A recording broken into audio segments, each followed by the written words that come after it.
Om Maganatimanandasya Ganagana Salaka Chaksurin Miritam Yanatashmai Sri Guru Namaha Sri Chaitanya Gana Manobishtam Salaka Stapitam Yena Chaksurin Bhutale Miritam Sayam Rupa Yanatashmai Kadamayam Sri Guru Talakishna Namaha Panatikam. Sri Hey Krishna Karuna Sindhu Dinu Bandhu Jagapate Gopisha Gopika Kanta Kantanamoshante Jayatam Surato Pangom Mamadea Matsavasha Param Boja Radhan Madanam Sriman Rasarasaram Vivam Sri Krishna Venershanuk Gopinata Sri Saram Divyad Vindanya Kopadrumada Srimad Radhagara Shima Shanashto Sri Radha Shira Govindra Prestalavi Sevamanashani Nama Om Vishnu Padaya Krishna Pisaya Bhutade Shrimati Bhakti Vedanta Swami Namaste Saraswati Devi Gauravani Pachani Nirvishesa Sanyavadi Praskata Desana Sri Krishna Chaitanya Prabhu Nityananda Shri Advaita Gadadhar Shiva Sari Gaur Bhakta Vindam Hare Krishna Krishna Krishna Hare Hare Hare Rama Rama Hare Hare. Thanks for joining us, Rob and Brent and whoever might yet to be coming on board. We had a bit of a hiatus yesterday, so we're back in the swing for Wisdom Wednesday. If you recall, one of the points that we discussed yesterday was that you can't move forward in devotional service based on past activities. It is said in the Bhagavad Gita, the Habra Karma Nasasi Pratyava Shabhamyasa, Triato Mahato Bhaya. Even a little bit of devotional service saves you from the greatest danger. Whatever devotional service you've done is a permanent asset. But that still doesn't mean that based on some percentage of momentum that you've had in the past, that momentum will in and of itself maintain. You have to keep inputting. You have to keep inputting. That's why Krishna says, Tesham satata yotanam. I give the magic, I give the energy. People are always looking for the secret of perpetual motion. In the material world, if you don't keep putting in energy from outside, whatever is moving and working will eventually come to a halt. It will get slower and slower, be more and more burdened by its own weight, by its own friction, by its own mass. Mass can't propel itself without outside fuel or outside input. This material world could never have created itself without the external hand of an intelligent designer. That's not a feature of matter. Matter is at a stop. Matter is inert. It doesn't all of a sudden become conscious of itself, get up and walk away. So you're either moving forward consciously and cultivating devotional service, being inspired by your association, by your teacher, by scriptures, by your own evolving realizations, or you're allowing yourself to slow down and ultimately going to come to a full stop. It's one of the lessons we learned from Gajendra. Gajendra was on fire in his previous life as Indradumna, full of fervor, full of passion, extremely pure. And yet, and again, Gajendra is teaching us. He's not really an ordinary conditioned soul. Krishna is, with each and every character of the Srimad Bhagavatam, we learn valuable lessons from Parikshit, from Prahlad Maharaj, from Dhruva Maharaj. They seem to run against competing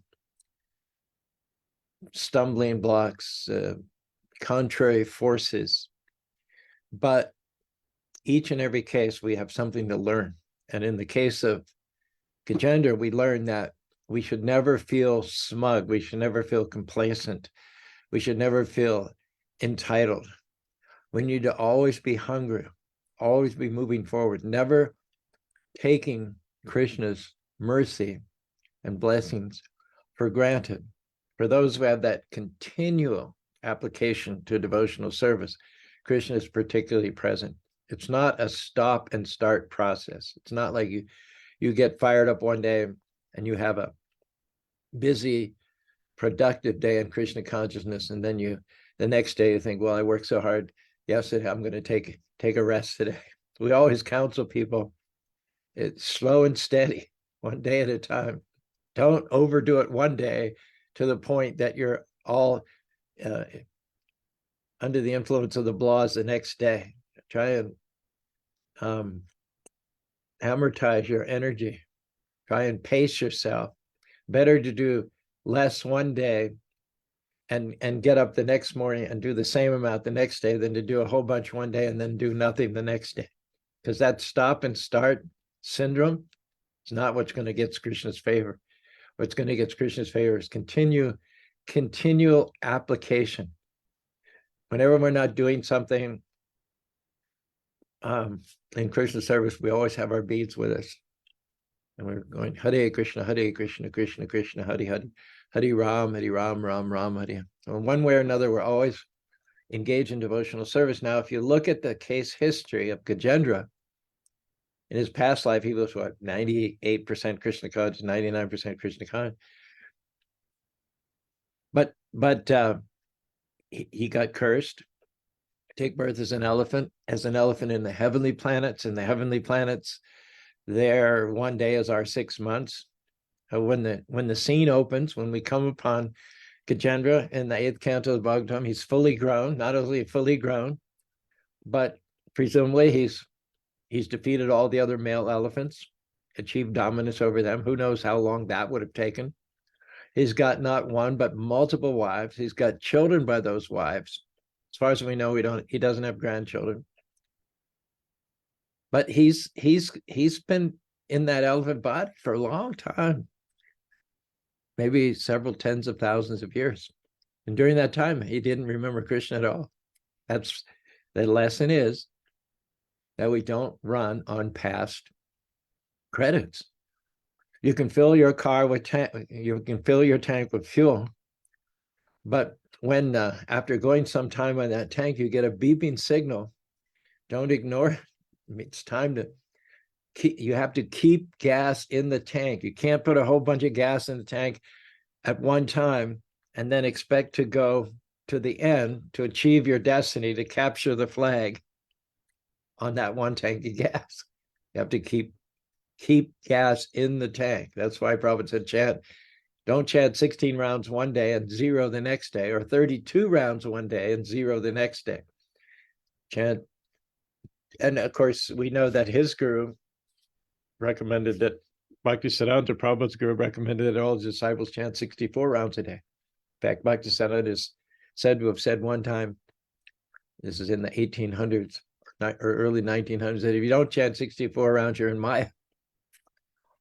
Prabhupada, being the expert spiritual mentor, guru, and guide that he is, he recognized that the secret of success is consistency. So it's not as important to chant 64 rounds a day as it is to chant a certain prescribed number of rounds a day. And so he greatly reduced the number of rounds for his Western disciple, and he made it 16 rounds. But he said he couldn't go for lower than that.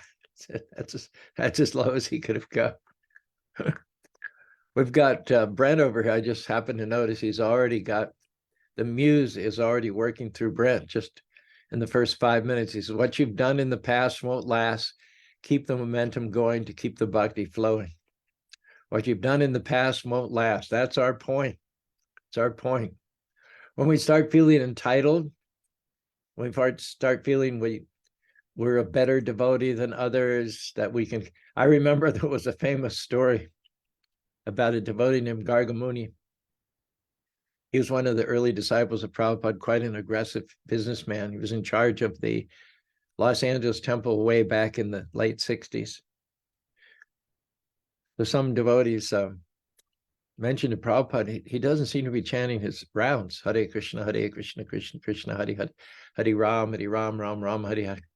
And when someone asked him about that, he said, oh, chanting rounds is for those who are in Maya. Well, by those words and that attitude, we can understand that he was in Maya. That he was in Maya. Chanting rounds is done by Lord Chaitanya Mahaprabhu, the Supreme Personality of God himself. Shikshartam Eka Purusha. Krishna is coming down as Lord Chaitanya, Radha Krishna combined, and he's personally teaching us how to be successful in the human form of life. In second grade, I remember in Valley School of Ligonier, where I grew up, I remember the teacher announced, we're going to learn cursive writing. We're going to learn cursive writing. And I had trouble picking it up. And I remember the teacher sat down with me, Miss Britt, I think her name was, with a little small desk, a little small seat. She some or other got down on that seat with me, and she took my hand and she started making those circles that are a unique feature of cursive writing. She walked me through it. Now, if someone had walked into the classroom, saw her sitting there, they would have said, well, they would have misinterpreted that the teacher is also learning. The teacher is one of the students sitting in a little tiny student's desk learning cursive writing. That's not a fact. The teacher voluntarily stepped down to my level out of her mercy and kindness to teach me, to personally take my hand and show me how to do it. So God comes down as Sri Chaitanya Mahaprabhu, and he personally shows the path of successful execution of Krishna consciousness, and he himself is chanting a measured number of rounds. He has taken a vow to do a certain minimum number of rounds every day. So when God himself does japa, measured number of rounds on a daily, consistent basis, we can hardly do otherwise. Not that, in my last life I did so much. Now I can enjoy. Now I can coast. Now I'm entitled. Well, Maya doesn't coast. Maya doesn't take time off. Maya doesn't take a vacation. Lust doesn't take a vacation. Greed doesn't take a vacation. Anger doesn't take a vacation. They're always poised within the heart, within the mind, ready to strike. It's like poisonous snakes. They don't take a vacation. They're always ready to take offense. They're always ready to coil. They're always ready to hiss, and they're always ready to sink their fangs into prey or enemies or anyone that poses a threat. So when our opposition is untiring, unblinking, I'm not sure that snakes blink. In fact, I heard it said one time that the cobra is not particularly fast. He's not particularly fast. Usually when a cobra strikes, it's not that fast that you could get out of the way. But the problem is that the cobra looks at you. The cobra catches your eye, and he's unblinking, and the cobra kind of mesmerizes his prey. Deer in the headlights syndrome. So you can't, you fall into the gaze, you fall into the eyes of the cobra. You're lulled, kind of hypnotized, and then you come under the control. The cobra has a certain willpower, which is translated through his eyes. The prey, the person, the object of his vision is paralyzed to some degree, and then the cobra strikes. That's its secret. So Maya is always vigilant. Maya is unblinking. Maya is waiting for those little lapses. Prabhupada said, even between the beats, when we chant Hare Krishna, Krishna Krishna, Hare Hare, Hare Ram, Ram Ram, Hare Hare, and you pause between one beat and another to take a breath. Or maybe the best system for chanting japa is take a deep breath and chant maybe 3 or possibly 4 repetitions of the mantra, after which you have to exhale and then take another breath. Maya can come in even during that inhale, that exhale, and that inhale. When Maya is so vigilant, unblinking, inexorable, relentless, then we also have to be the same. Now, it's not that devotional service is unpleasant, repugnant, difficult. Raja Vidya Rajaguram Pavitam Param Prajaksham Bhagavam Dhanam Susukam Kartamavyam. Krishna describes devotional service to himself as Susukam Kartamavyam. It's not very long. Even a neophyte can get a real taste in devotional service, can get super, super refreshing relief from material life, and even get little drops of nectar in the beginning stages of Krishna consciousness. One can directly experience the results of devotional service, and also it's quite happy. Singing, dancing, chanting, repeat. Oh, I forgot, feasting, singing, dancing, chanting, discussion, feast, repeat, singing, dancing, chanting, discussion, feast, repeat. We do devotional service because it's pleasing, because it makes us happy, it benefits us, it benefits other people. And we do devotional service in order to do more devotional service. Why would you do devotional service in order to get something temporary, something stale, something that it's something that's similar to what has got you in a state of depression and defeatism in the first place? Devotional service, the practice of devotional service, opened the door to a new kind of life, turning the leaf from material to spiritual, from temporary to eternal. Tamasho mad jyotir gamaha, mritam madamitam gamaha, asato mad sadgamaya. Says, as a result of taking up devotional service under the guidance of the spiritual master, asato mad sadgamaya, one goes from the temporary to the permanent. Mritu mad amritam gadam, one goes from death to deathlessness. Tamasho mad jyotirgamaha, one goes from the darkness to the light. But having come to the light, one should stay in the light. One shouldn't allow any circumstances to cause one to pause, what to speak of stop. Now, Gajendra paused. Gajendra stopped for what might have been as much as 20,000 years by our calculation, 30,000 years.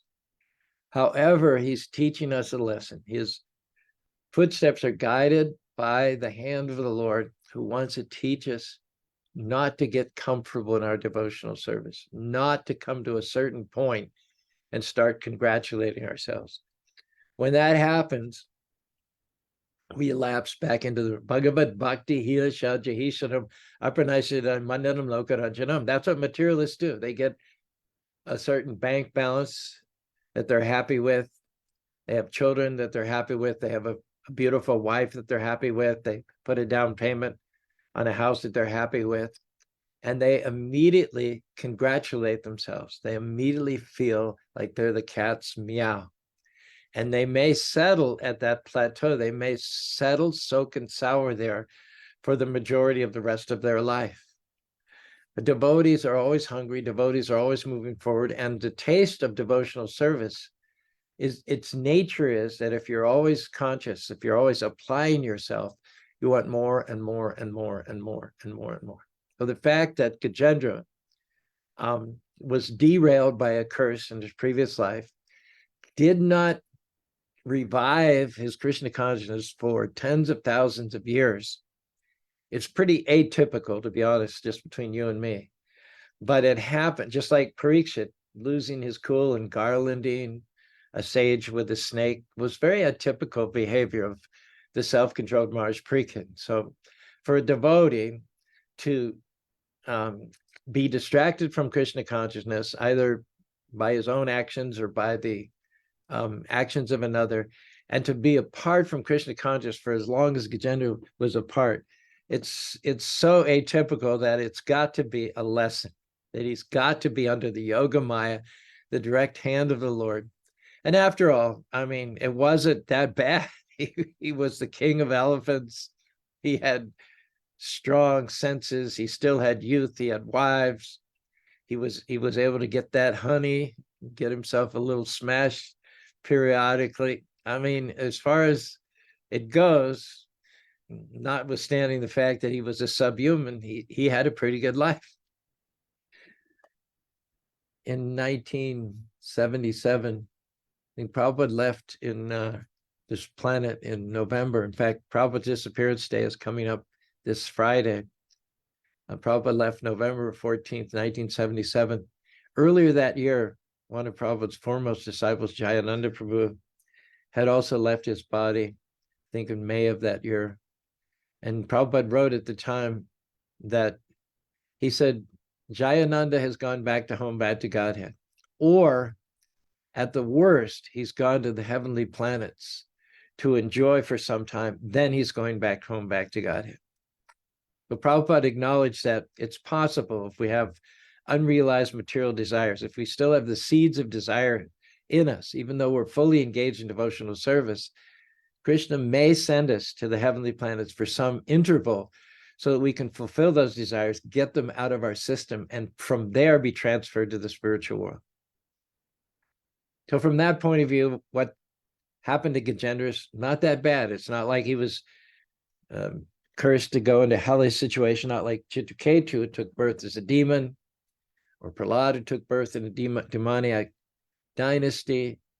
It was kind of a mild interlude for Gajendra. He didn't suffer much. He enjoyed on the heavenly level, even though he wasn't a demigod per se. And then when it was time, when it was his due season, he got a challenge. This was probably the first major life-threatening challenge he'd had in that particular lifetime. And that was Krishna's mercy. Yashaham anugraham rishitadhanam. Krishna often intervenes, intrudes into our comfort zone, sends challenges, sends even a lethal threat in order to jar us back to our original consciousness. Gajendra, king of elephants, was sporting on a heavenly planet, courting his wives on a lotus-filled lake, cavorting in the water. He'd snorted some honey with his trunk, and he was quite drunk. Crocodile latched onto its leg with his jaw, and though he stamped, trampled, and stampeded, he couldn't get the croc to withdraw. Through this tug of war, Gajendra realized he was losing the fight to stay upright. He's being dragged further from the shore, nagged by the reptile. His strength was flagging day by day. Lacking the backing of the other pachyderms, Gajendra was alone in this danger zone. The water had turned to foam. His friends had flown. There was no one to phone. And devoid of his fabled strength, at the end of his rope's length, Gajendra's hopes turned to the Lord, who awards protection to his devotees.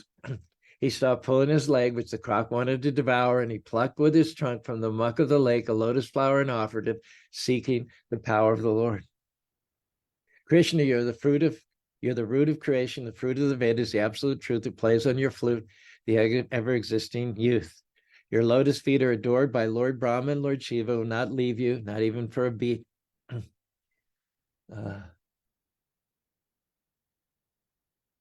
What's next?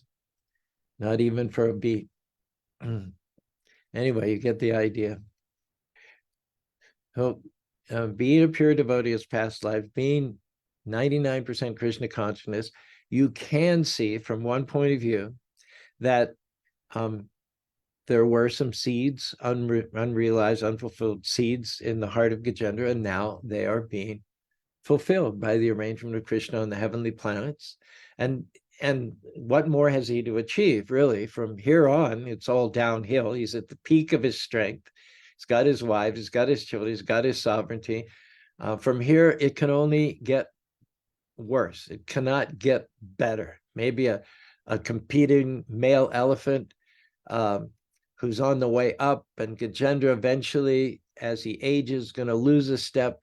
At some point in time, another male elephant may eject him from his position of sovereignty. And then he's going to live bitter and outcast and remorseful. And so all things considered, the Lord's favor is still on Gajendra, even though he was apart from his Krishna consciousness for some considerable period of time.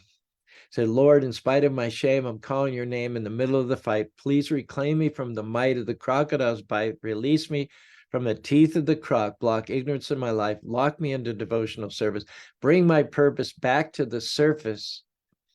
Lord, I'm knocking at your door. Keep me close from now until evermore. At the end of the day, Gajendra had it pretty good based on his past devotional service. The Lord did not put him into uncomfortable, miserable, or hellish circumstances, gave him the best of what the material world had to offer in order to satisfy whatever seeds of material desire. And before things started gradually and pitiably waning, the onset of old age is not sudden, it's gradual. It's one thing after another, never stops. It's a slow slide downhill. Gajendra is saved from having to experience that fragile, pitiable downward slide to invalidity and incapacity by a sudden, unexpected attack of the crocodile.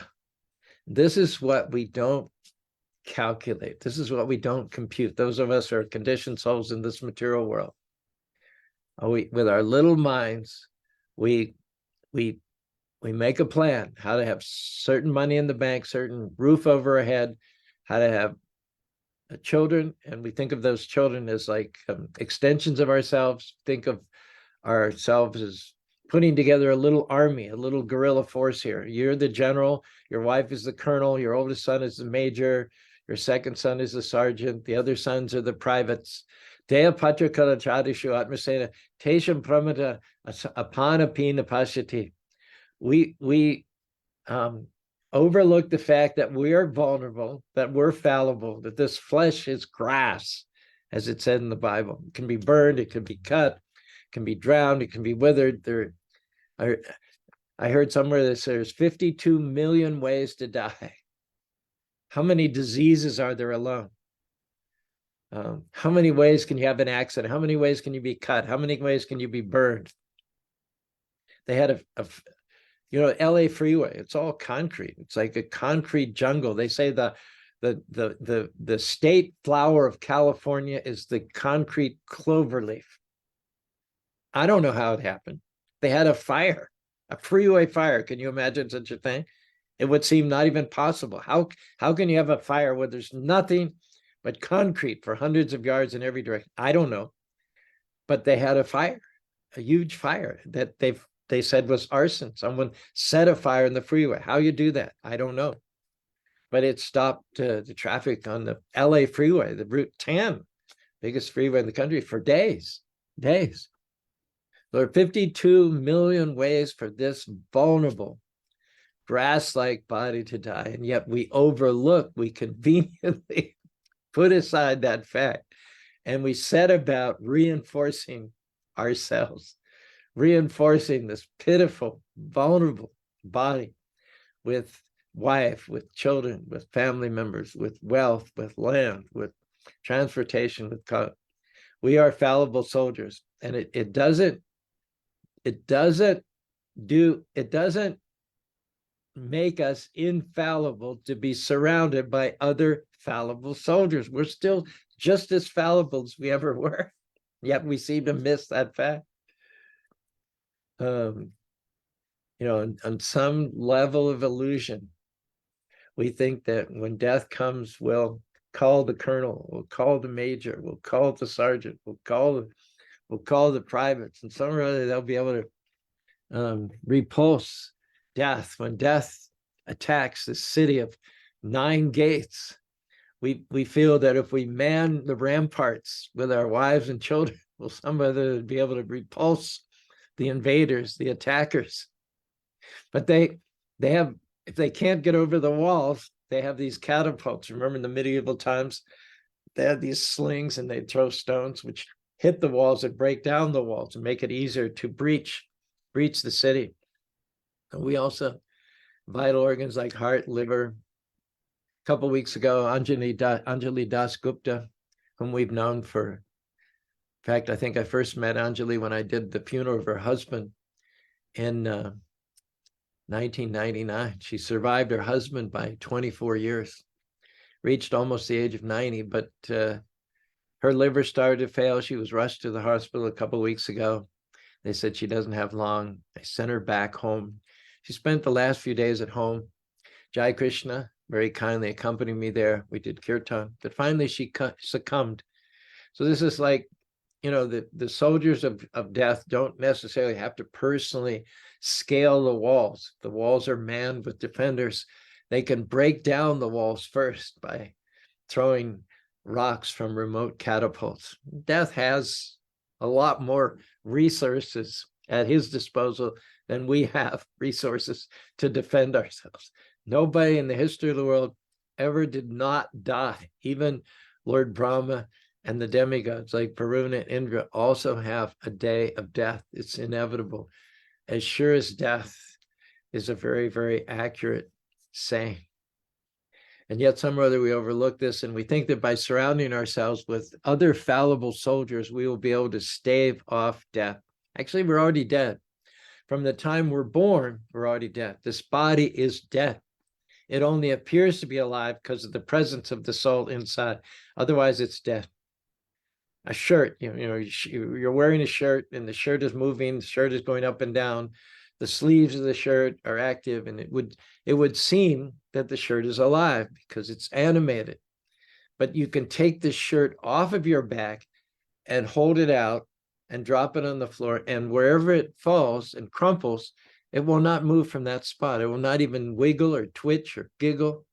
It will stay in that spot because the shirt itself, although it may have appeared to be alive while it was on the body, once it's separated from the body, its true nature is revealed. It's actually dead. So this body only appears to be alive because of the presence of the soul.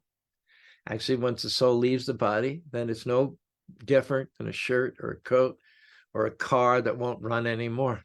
And all of the so-called advancement of civilization, all the so-called achievements of a living being in terms of getting to be the head of the company or the head of the family or the captain of the team or the MVP or the richest man or the best looking man or the man with the biggest family, all those achievements are described in the Srimad Bhagavad Bhakti Hinasya.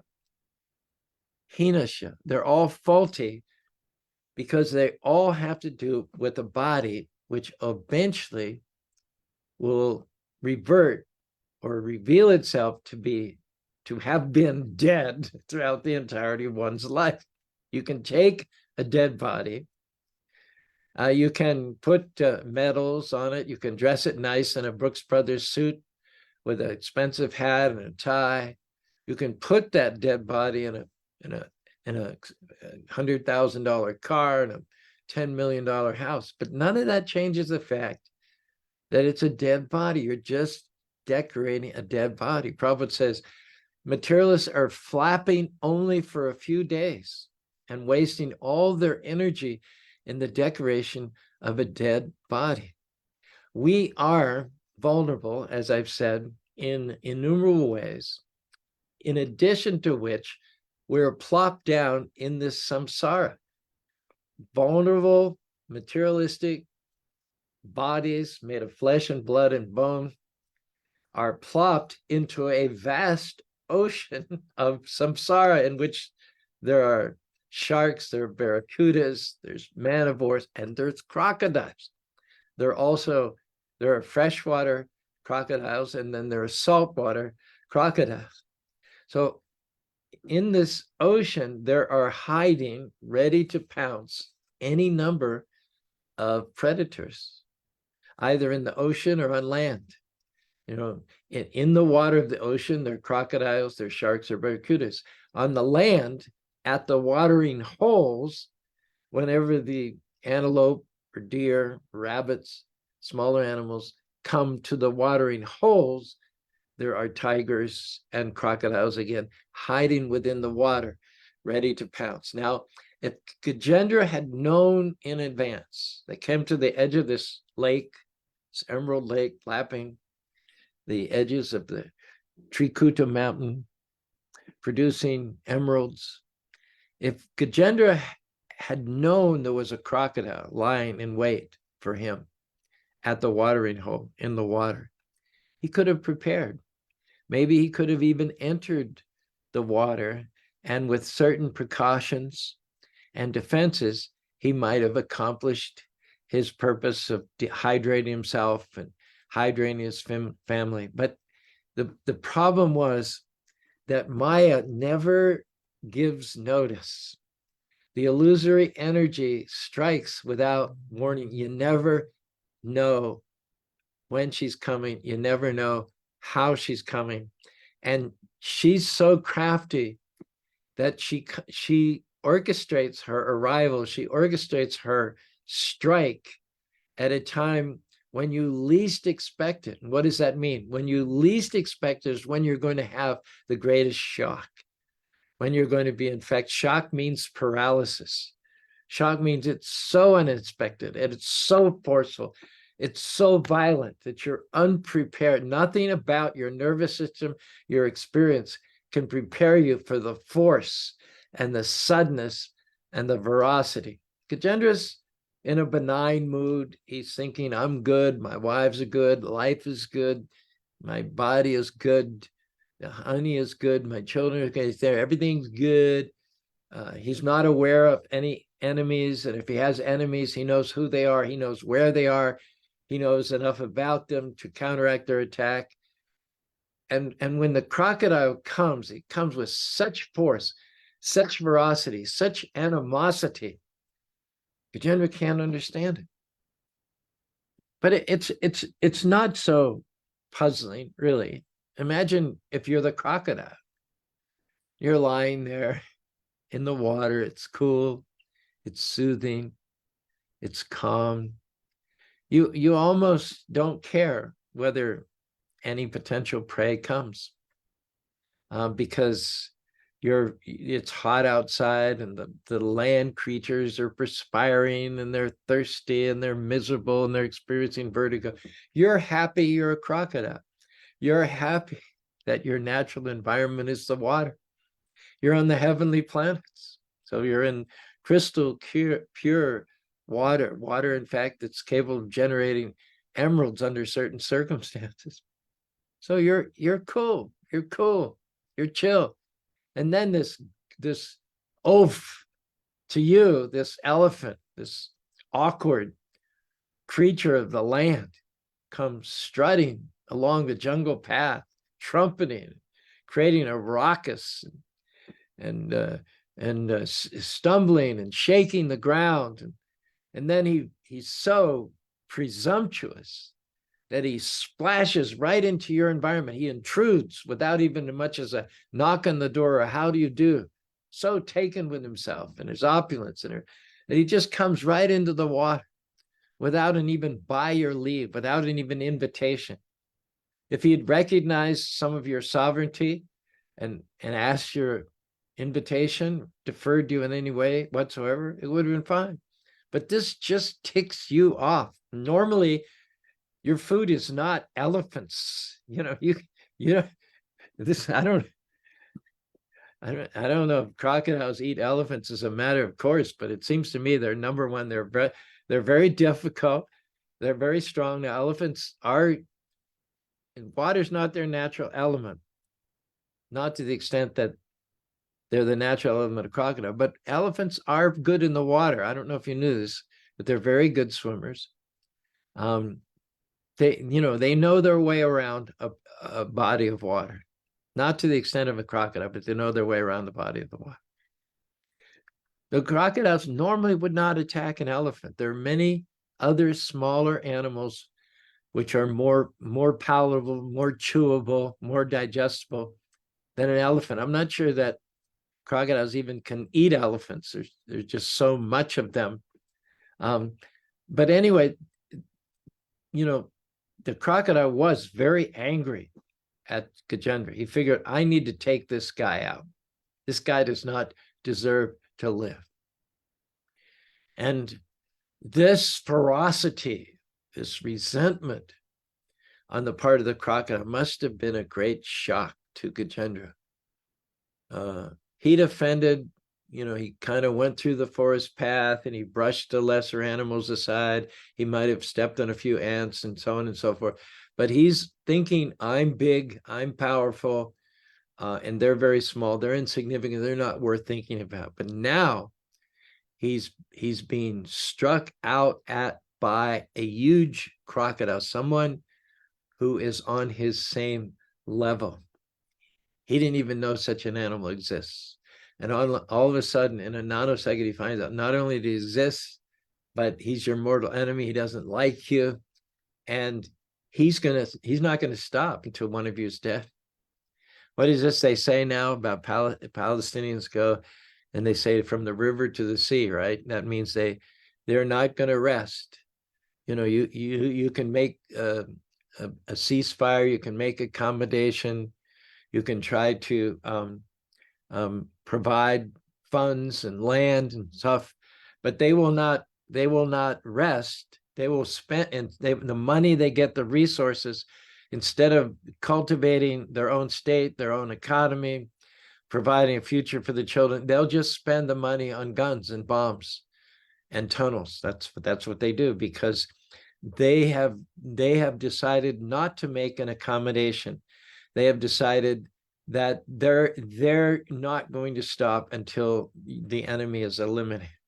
So Gajendra also feels like there's no middle ground with this crocodile. There's no room for compromise. It's either kill or be killed. And this all comes to him in a nanosecond, the surprise and the shocks. Referring to the situation in the Middle East, think of Israel. Israel has been there since 48. They've handily won the wars. They've overcome all the various challenges that have been presented to them. It wasn't easy. But finally, earlier this year, there was some treaties in the making between Saudi Arabia. Egypt had backed off long ago. Jordan, it looked there for a while like Israel's position was going to be solidified in the Middle East, and most of the surrounding countries were going to make an accommodation with Israel. Things never looked better for Israel than they did before October 7th. And for that very reason, Hamas felt their cause was slipping away. They felt pushed to do something outrageous, barbaric, unconscionable, to again get the spotlight on their cause. And Israel was totally unprepared, totally caught off guard. Had they been more vigilant, they could have nipped it in the bud, but it's some or other, that was not the case. Psychology is always the same. You feel we've worked so hard, we've come so far. Let's just take a break. Let's enjoy. Let's let down our guard. We deserve this. That's when the enemy strikes without warning, unexpectedly, violently, viciously, totally traumatic, totally shocking. You know, that attack, October, must have taken months of planning. There must have been thousands of people involved, and yet Israel had not a clue, not a clue. From the most optimistic, good-looking conditions that they probably ever had since 1948, in over 70 years, within the flip of a coin, within a couple of weeks, a month, the very existence of the country, literally overnight, is topsy-turvy. The very existence of Israel is threatened by its worst enemies who will not compromise, from the river Jordan to the sea. The life, sometimes we go through peace spaces where we think, got it all together, everything's good, everything's under control. But Krishna loves us too much to leave us comfortable with this material nature. This is not our home. It is not a friendly environment. Krishna will, out of his love for us, bring us to the point where we encounter shocking situations, and all the shocking, unexpected attacks and betrayals and onslaughts are represented in this story archetypically by the crocodile. The great acharyas who commented on this story of Gajendra say that the crisis of this king of elephants is the same crisis that every one of us, disenfranchised, fallen jivas in this material world, surrounded and incarcerated with material body, We're all in the same boat as Gajendra. Gajendra is in the water, not his natural environment. We're in the material world, which is not our natural home. We are vulnerable. We cannot contend with the ferocity, with the unexpectedness, and the uncompromising attitude of the enemy. Prabodananda Saraswati, he characterizes each and every one of us. Although we're eternal spirit souls, part and parcel of God, we're marginal. We've allowed ourselves to fall into this ocean of birth and death. We're vulnerable. We can die in 52 million ways. Not only are we vulnerable, but we put ourselves in we've compounded our vulnerability. We've compounded the danger by putting ourselves in a foreign environment in which we can do very little to protect ourselves. We're in the ocean. We're creatures of the land, but some or other we've been swept out into the ocean, which is not our normal environment. And in that ocean are crocodiles, sharks, monsters, enemies like lust, anger, greed. Now, Prabodananda Saraswati says we're vulnerable. We're in an alien environment. We're surrounded by enemies. And on top of all that, he says we can't swim. We're in the middle of the ocean in a body that can be drowned, can be cut, can be bitten. And on top of all of that, and we're surrounded by those that can bite us, that can cut us, that can eat us very handily, that are like weapons of destruction compared to most animals. Humans don't really have much in the way of defensive mechanisms. Even on land, a human won't last 5 seconds against a tiger or panther. But on water, it's even worse. The predators are even more efficient and lethal. But over and top of all of that, Prabodananda Saraswati says we can't swim because our hands are shackled by our past deeds. Every time we've made an unconsidered, unfortunate decision in our past lives, which was contrary to our best interests and contrary to the universal laws of material nature, we had options taken away from us. We took options off of the table of our future lives. So when we find ourselves in this ocean of birth and death and vulnerable bodies surrounded by efficient man-eating brains, we can't even swim because our hands are shackled by the results of our past deeds. All right, looks pretty bad. Huh? Looks pretty hopeless, doesn't it? The good news is there is a lifeguard. There is a beacon. There is someone to whom we can turn. We can't save ourselves. We are doomed. But there is an all-powerful Lord who looms on the horizon. He's capable of saving us. And his name is Sri Chaitanya Mahaprabhu. Hare Krishna, Krishna Krishna, Hare Hare, Hare Ram, Ram Ram. Krishna Vanati Takasham Sangapara Yaga Shankara Yajantipi. Krishna says that in the age of Kali Yuga, when everything is an ocean of faults, Kale, Doshe, Nidhe, Rajan, there is hardly any redeeming feature in this Kali Yuga age.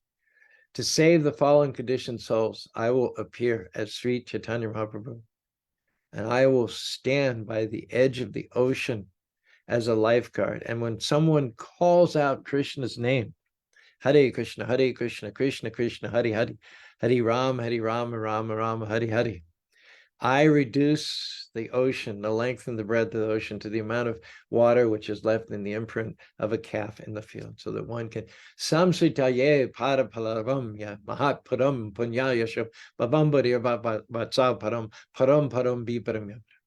I reduce that uncrossable, insurmountable ocean of dangers to the amount of water that's contained within the hoof print of a cow. And so that one who takes shelter of Lord Chaitanya Mahaprabhu through the chanting of the holy names can very easily cross over the ocean of birth and death and achieve the other side. This is the mood that Gajendra is coming into with all the despair and all the shock and all the unexpectedness of it, that Gajendra is in all of that seeing the silver lining. He's seeing that all the things I relied upon, all the things that I depended upon, all the things that I leaned upon to get a false sense of security, now that they're being taken away, thank God, in their place is Krishna, the chanting of the holy names, and the mercy of the devotees. I'll be okay. I'll be okay by the grace of the Lord and the intercession of his devotees. Hare Krishna, Krishna Krishna, Hare Hare, Hare Ram, Ram Ram, Hare Hare. Thanks very much for being with me today, and thanks for your patience for our not having had this discussion yesterday. Brent got started early with some verse there, but let's go in order from Pesach. Brent jumped on, then by Bobby. Shukshma. Yeah, she drives all over the country, and there was a huge accident. Talk about unexpected. She's driving, I don't know, I think it was in New England somewhere, and she sent me a link to a news article where a truck, an 18-wheeler, carrying, of all things, maple syrup, lost control, and it's sideways across 4 lanes of traffic, absolutely sideways. There ain't even a motorcycle, there's not even a moped, not even a skateboard getting past that truck. Traffic, she said she was stopped for 4 hours and no sign of it let up. And let's hope none of that maple syrup leaked, because how do you clean up maple syrup from a freeway? Okay, let's revisit this early poem of Brent. What you've done in the past won't last. Keeping the momentum going. Keep the bhakti flowing. Very good. Keep the momentum. Don't let inertia overwhelm you. Don't get so self-congratulatory that you stop striving, stop moving ahead, drop your guard. Pragna, I think it's your birthday, isn't it, coming up? Or did we pass it? Anyway, happy birthday, whether it's now, soon to come, or in the past. Happy birthday. Natasha, Hari Hari Vo. Sat down, had a nice lunch the other day with Natasha and Larry. From Mexico, Zeller Faust. We'll be down your way. We'll be on the Mexican border the weekend of December 22nd through 25th, Christmas weekend, for a Gita Jayanti retreat. I'll be there with Radhika Raman Prabhuji, Guru Prasad Swami, and Prahlad from Australia, giving talks. They're going to have a trip to San Padre Island, to the beach there, Harinam. The property is 7,500 acres in the Rio Grande Valley. So one whole afternoon, a 3-hour, 4-hour period of time will be spent exploring the property, I assume, on ATVs. And that's coming up down right bordering Mexico in December, when it's cold here in Utah. We'll go down to the Rio Grande Valley for associating with devotees and honoring Krishna, having spoken the Bhagavad Gita 5,300 years ago. Here's more by Brent. Keep your rounds steady. You can't claim to have done them already. Chant every day to keep Maya away. That's a good one. Keep your rounds steady. You can't claim to have done them already. Chant every day to keep Maya away. He knows devotees. I've already done my rounds. I've already done my rounds. Yeah, he knows. He knows. The devotees speak. Chad will write. Hare Krishna Prabhu. Shali, nice to have seen you on Sunday. Hare Krishna. Sue quoted our own little poetry. Bring my purpose closer to the surface. Nicole, cute little Gajendra rap. Thank you very much. Okay, here's yet a third poem by Brent.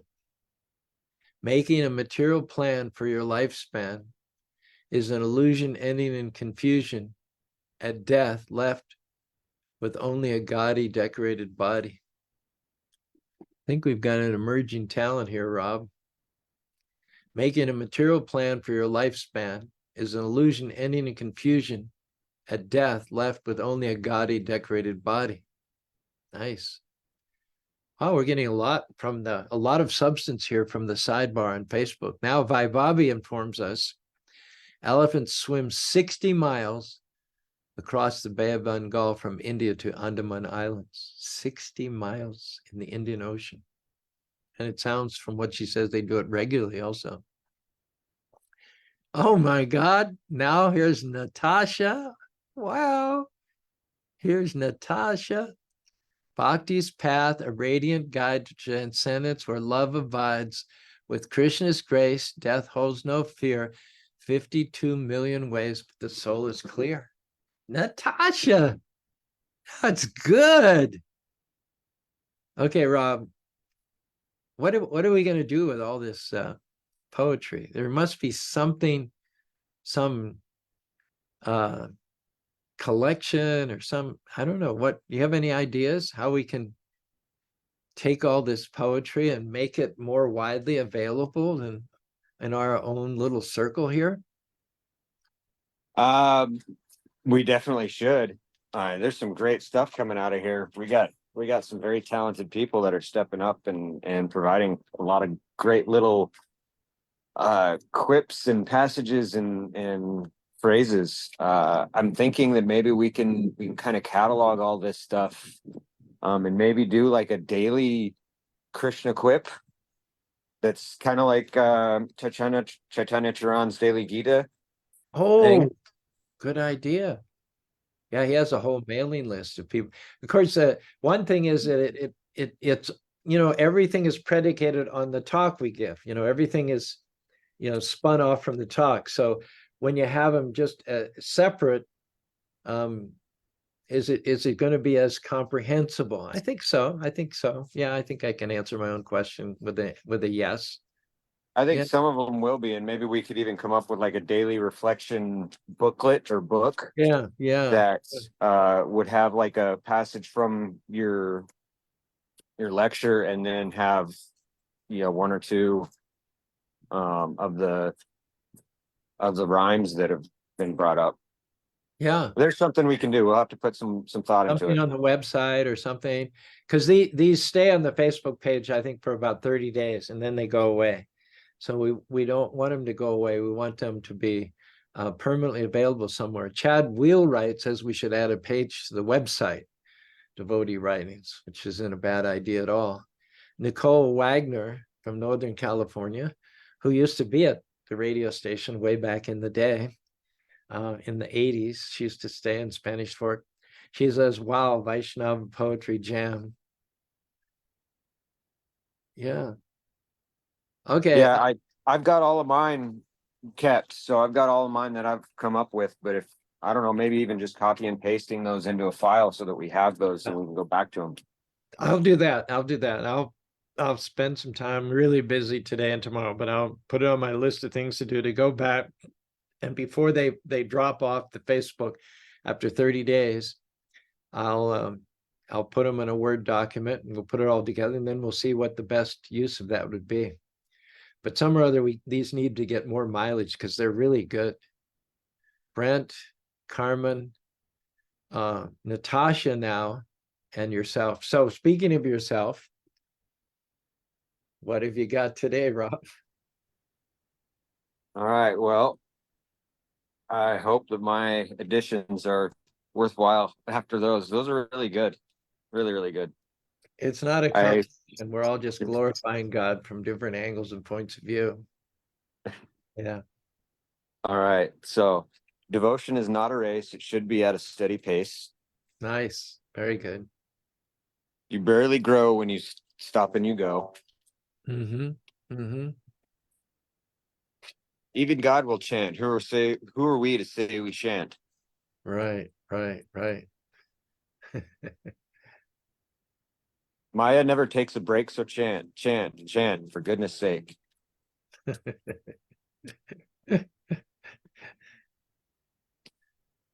52 million ways to die, so stop living a lie. thinking death will pass you by. Work your devotion and go to the spiritual sky. Oh, wow. That's really good. I love that one.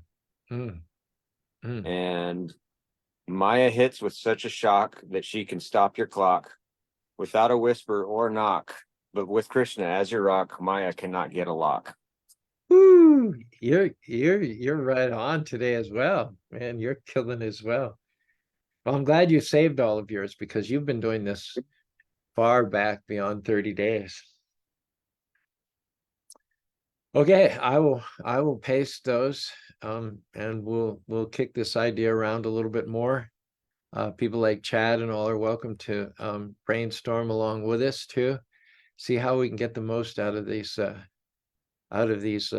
wonderfully creative phrases, which can awaken our Krishna conscious. Okay, that's it for Wisdom Wednesday. Don't forget to chant your rounds. Hare Krishna, Krishna Krishna, Hare Hare, Hare Rama, Rama Rama, Hare Hare.